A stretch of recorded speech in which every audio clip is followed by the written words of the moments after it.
Bonjour les amis, si vous regardez cette vidéo, c'est que vous avez peut-être un problème comme moi sur le train arrière.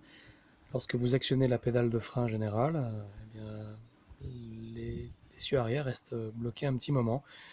Sensation de chaud, plus que sensation même, puisque les jantes peuvent devenir extrêmement brûlantes jusqu'à faire fumer l'eau que vous verserez dessus.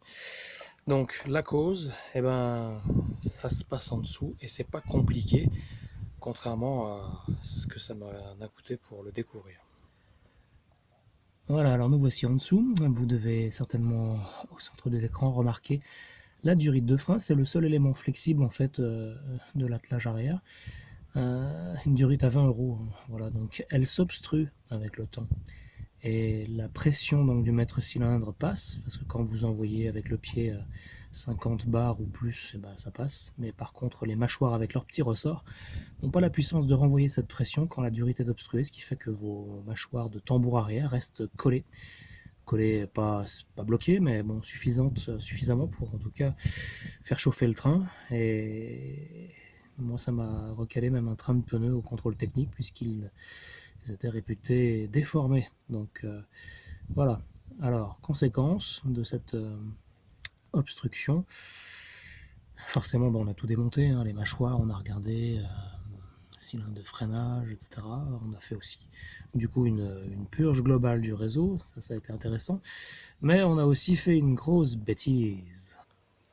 Et oui, la grosse bêtise, elle réside là. Quand on ne connaît pas, ben voilà ce qui se passe. Donc la roue arrière droite, l'écrou central qu'on ne voit plus puisque c'est remonté, l'écrou central du moyeu, est un écrou M22 par 150, ça c'est le pas du filetage, mais le filetage est à gauche, ce qui veut dire que pour le desserrer, eh ben, il faut serrer. Voilà, donc faut tourner dans le sens des aiguilles d'une montre si vous voulez le démonter, pas le contraire, sinon bah, vous ferez comme moi. Voilà. Alors, à quoi est-ce qu'on reconnaît déjà que c'est un écrou au filetage inversé?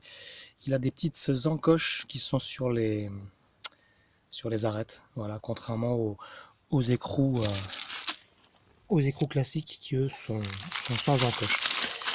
Donc bah, ça m'a fait les pieds, j'ai voulu le démonter à la clé à choc et voilà le travail. Donc pour me procurer l'écrou en question, bah, il a fallu racheter un kit de roulement qui contient les deux modèles d'écrou. Voilà, un écrou donc normal avec sa collerette.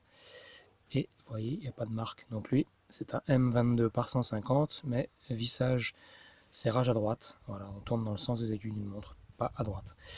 Donc sous la référence C25 et J5, vous les trouverez peut-être plus. Par contre, sachez que ce sont des écrous qui sont communs, hein, le filetage, serrage à droite, avec 306, 205, 206 et 309. Donc ils les ont encore chez Peugeot sous cette référence, hein, puisque moi je me le suis fait livrer. Voilà, comme ça. Alors voici les références. Mais malheureusement, ils n'ont pas l'écrou avec le filetage à gauche. Il n'y a que dans les kits de roulement et encore dans le kit SKS, hein, qui vaut pour un roulement environ 70 euros, que vous avez les deux écrous. Donc voilà, ça c'était The Piège. Bon, comment est-ce qu'on s'en rend compte de ce genre de phénomène? Bah, vous êtes à un feu par exemple dans une légère pente, le feu passe au vert, vous relâchez la pédale de frein et bah, le véhicule reste sur place.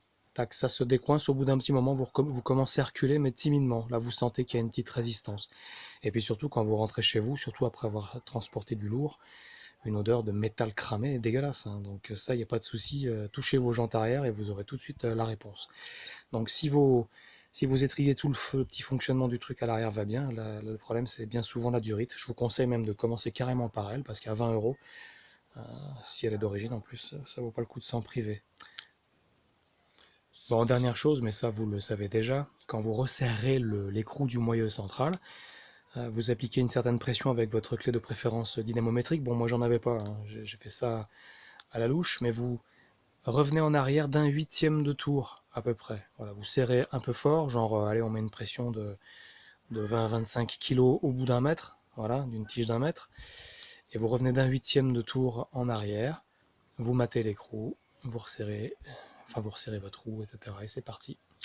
Voilà, bah, bonnes aventures et bonne continuation à vous, que mes erreurs vous servent, ça vous coûtera toujours moins cher. Allez, bon courage.